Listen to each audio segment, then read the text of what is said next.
Hi friends, இன்றைக்கி நம்மளுடைய சேனலில் டிஎன்பிஎஸ்சி குரூப் 4 விஓஓ எக்ஸாம் ஓரியன்டாக object type question with answers தான் பார்த்துட்ருக்கோம். இன்றைக்கி நம்ம பார்க்க போகிறது 10th ஸ்டாண்டர்ட் தமிழ் புக்கில் இருக்கிற முக்கியமான வினாக்களும் அதுக்கான விடைகளும் தான் பார்க்க போகிறோம்.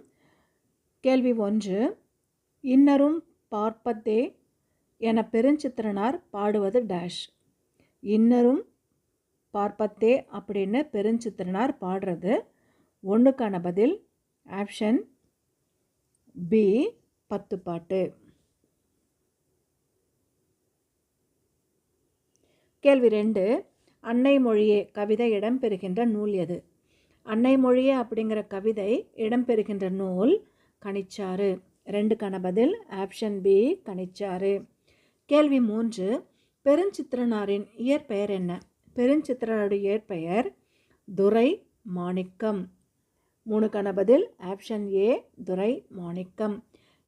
கேள்வி 4, சாகும்போதும் தமிழ் படித்து சாக வேண்டும் என்றன் சாம்பலும் தமிழ் மணந்து வேக வேண்டும் இக்கூற்றை கூறியது யார் அப்படின்னு பார்க்கும் பொழுது 4க்கான பதில் ஆப்ஷன் பி, சச்சிதானந்தன் தான் சொல்கிறாரு.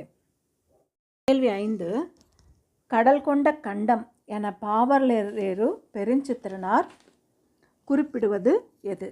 கடல் கொண்ட கண்டம் அப்படின்னு பாவலரேறு பெருஞ்சித்திரனார் குறிப்பிடுவது எது அப்படின்னு பார்க்கும் பொழுது 5க்கான பதில் ஆப்ஷன் ஏ, குமரிக்கண்டம். கேள்வி 6, முன்னைக்கும் முன்னை முகிழ்ந்து நறுங்கனியே இத்தொடரில் பண்பு தொகையும் டேஷ். என்ன தொகை இருக்குது அப்படின்னு பார்க்கும் பொழுது 6க்கான பதில் ஆப்ஷன் ஏ, முகிழ்ந்த நறுங்கனி. சி தான் ஆன்சர். 6க்கான பதில் ஆப்ஷன் சி. கேள்வி 7, தென்னன் மகளே இதில் தென்னன் அப்படின்னு சொல்லக்கூடிய மன்னர் யார் அப்படின்னா 7க்கான பதில் ஆப்ஷன் பி, பாண்டிய மன்னன். தென்னன் மகளே இதில் தென்னன் அப்படின்னு சொல்லக்கூடிய மன்னனுடைய பேர் யார் அப்படின்னா பாண்டிய மன்னன் தான் தென்னன் மகளே அப்படின்னு சொல்லப்படுது. கேள்வி 8, செந்தமிழ் இவ்வாறு பிரியும். செந்தமிழ் எப்படியே பிரிக்கலாம்? செம்மை கூட்டல் தமிழ் அப்படின்னு பிரிக்கலாம். 8க்கான பதில் ஆப்ஷன் சி, செம்மை கூட்டல் தமிழ். கேள்வி 9, மண்ணுஞ் சிலம்பே மணிமேகலை கலைவடிவே இந்த தொடரில் அமைந்துள்ள இலக்கியம் எது? மண்ணுஞ் சிலம்பே மணிமே கலைவடிவே இந்த தொடரில் அமைந்துள்ள இலக்கியம் 9க்கான பதில் ஆப்ஷன் டி, சிலப்பதிகாரம் மணிமேகலை. 2மே மண்ணுஞ் சிலம்பே அப்படின்றது சிலப்பதிகாரம், மணிமே கலைவடிவே அப்படிங்கிறது மணிமேகலை. கேள்வி 11, பாப்பத்தே என் தொகையே இவை தரும் தொகை நூல்கள் எது? பாப்பத்தே என் தொகையே இது தருகின்ற தொகை நூல்கள் 10 பாட்டு 8 தொகை. சி தான் கரெக்டு.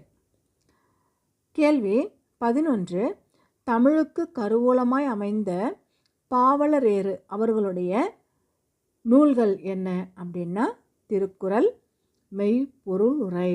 சி தான் கரெக்டு.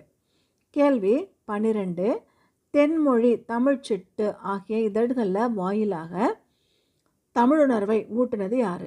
தென்மொழி தமிழ்ச்சிட்டு இந்த 2 இதழ்கள் மூலமாக தமிழ் உணர்வை ஊட்டியவர் யார் அப்படின்னு பார்க்கும் பொழுது 12க்கான பதில் ஆப்ஷன் ஏ, பெருஞ்சித்திரனார். இதோட இன்னைக்கான ஆப்ஜெக்டிவ் கொஸ்டின் வித் ஆன்சர்ஸு முடியுது.